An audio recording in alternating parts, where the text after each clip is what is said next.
Hello guys, tayo ay nandito muli sa Barangay San Isidro upang tayo ay maglingkod sa ating mga kaibigan dito. Maghahatid tayo ng health lecture at the same time meron tayong gagawing cooking demo. So ito po ay mapapakinabangan ng ating mga kapatid at mga kaibigan dito sa kanilang mga pang-araw-araw na pamumuhay. At ganoon din sa inyo na makakapanood dyan. Meron din kayo matututunan dito na kung paano yung mga kalaman nilang pagluluto ay kanilang ibinabahagi sa ating mga kapatid at kaibigan. So guys, panoodin nyo ang video ito hanggang sa huli at samahan nyo ako palagi sa mga video na aking gagawin. So guys, let's go!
Pero ang paglilingkod po namin dito, kami po ay nakipag-usap sa kapitan, sa aming naman na kapitan dito, na kami po ay maglilingkod pa hanggang July. Pero doon na po sa barangay. Kaya tayo naman po ay magkakaroon kayo ng andito po, siguro tricycle para imbitahan mga kapatid. Kaya ito pong paglilingkod na ito ay malaking bagay po na makatulong sa inyo tungkol po sa ating, sabi nga mga kapatid, yung ating pangkalusugan at sa pangkabuhayan. At gayon din po sa ating mga, narito din po ang inyong mga anak, minamahal mga anak, nagtuturo po sa ating mga building character, sa mga awit, at higit sa lahat, yung ating paglilingkod na ito ay para sa lahat po ito. Imbitado po ang lahat na kayo po ay amin pong muli naming tinatawagan. Napakaganda po na ito ay ating muling saksihan, ang ating paglilingkod po. Tuloy-tuloy na. Maawit na po tayo sapagkat magpapatuloy na. Awitin po natin ang ating theme song at tayo po lahat ay tumayo. May nagmamahal sa iyo, Elise. May nagmamahal sa'yo, alam mo ba? Lagi mong kasama, siya'y nagbabantay sa'yo saan ka man pumunta. Alam mo ba? Si Jesus na Panginoon ang tunay mong kaibigan. Tunay na kasama mo dahil nagmahal ka sa Kanya. Siya'y tumutulong sa'yo hanggang malutas mo. Alam mo ba? Si Jesus na Panginoon ang tunay mong kaibigan. Tunay na kasama mo dahil nagmahal ka sa Kanya. Alam mo ba? Ikaw na po ang mauna para kita natin. Ma'am, dito po kayo. Okay lang po. Tinitingnan ko po yung mga nag-attend ngayon kasi po noon ay meron din mga nag-attend na sila yung interesado sa cake decorating. Kasi po ito po cake decorating ay maganda po itong livelihood. Kapag kayo po ay marunong nang mag-decorate ng cake, ay malaki po itong tulong as a livelihood.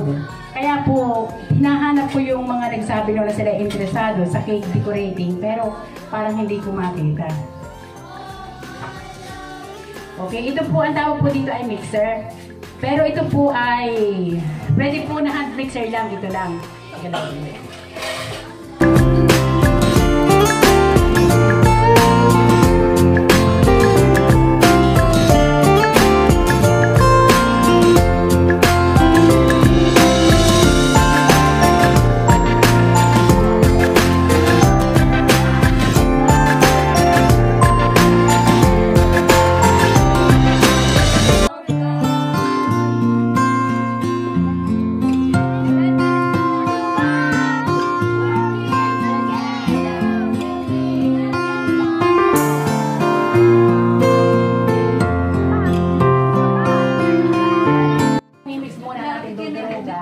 At kung uubusin, kung ganito sa video, ang malalagan po nito ay tatlo na malalaking cake. Pero dahil dito, kalahati lang po ang ating gagawin.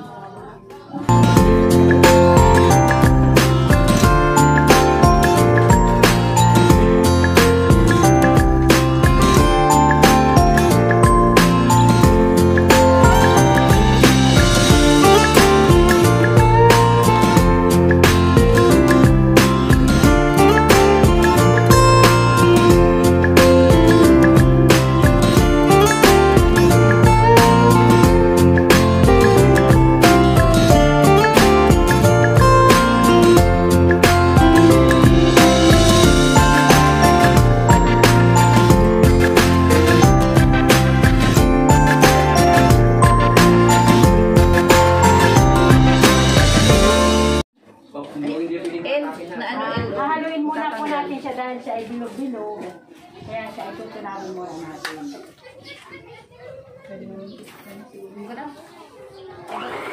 Ay!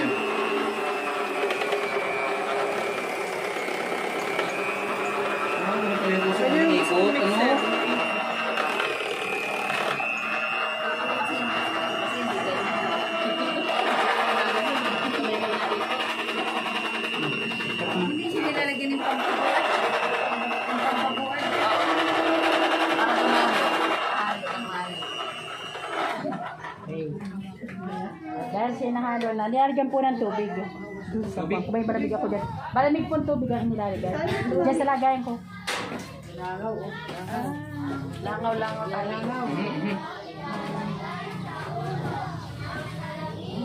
Kalahati ba? Kalahati lang yun? Meron pa Kalahati? Kung kalahati tayo nalagay mo. Siguro po. Iyo kalahati. Wala tayong timbangan eh. Dapat may 250 grams. Estimate mo na lang. Oh.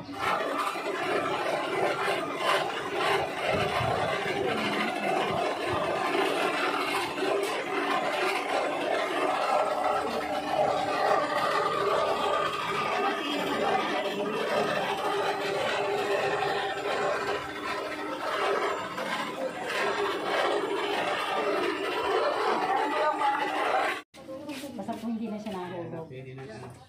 Madikit na siyang naray. Parang itong ano mga bayan sa tricycle, masilya. Yan, mamasilyahan na po ang cake. Masilya yan.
Kung sa Tagalog yun po ay pagtapal.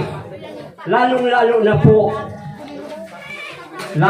na po yung may problema mga kapatid sa, sabihin ko po sa inyo, may problema sa mata sila.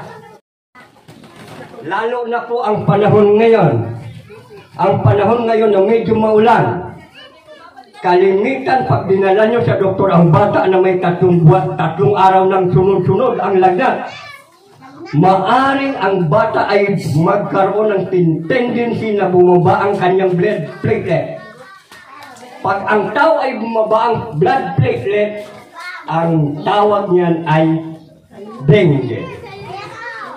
So, kung alam niyo pong gamitin, ito, number 1 po itong magpabos.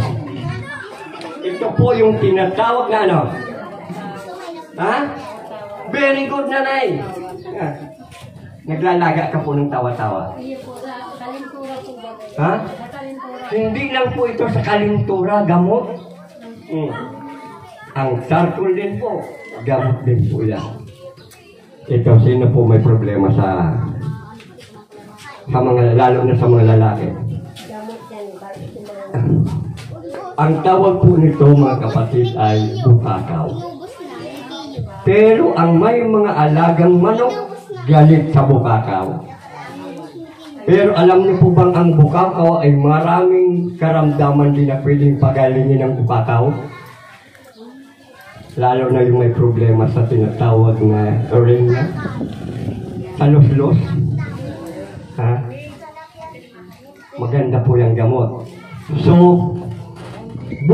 sa Sabado po na hapon, magdadala po na kami para matikman ninyo kung ano ang lasa ng uling. Kasi po, katulad ng premium, kung hindi ka pa na-stroke, makakatulong sana yon.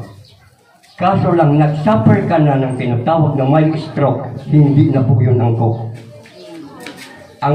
Kung hindi po conforme ang araw mo, hindi kontento ang araw mo sa isang araw na hindi nakakapagkape, ang i-advise ko pong kape sa iyo ay yung tinatawag na kung hindi kaping bigas, yung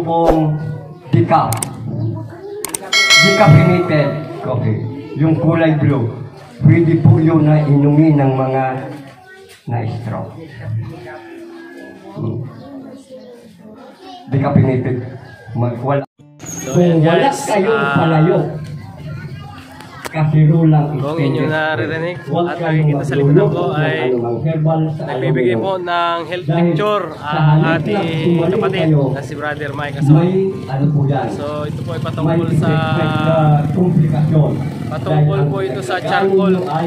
Kaya napakahalaga po ng charcoal sa paggamot sa ating mga sugat at sa ating mga sakit. Marami pong sakit ang alis dito. Nakapaglingkod na naman tayo sa ating mga kaibigan dito sa San Isidro. So sana sa lahat sa mga video ko pa darating ay patuloy ko pa rin kayo mga kasama. Guys, thank you for watching. At sa susunod na video sana ay panood nyo pa rin.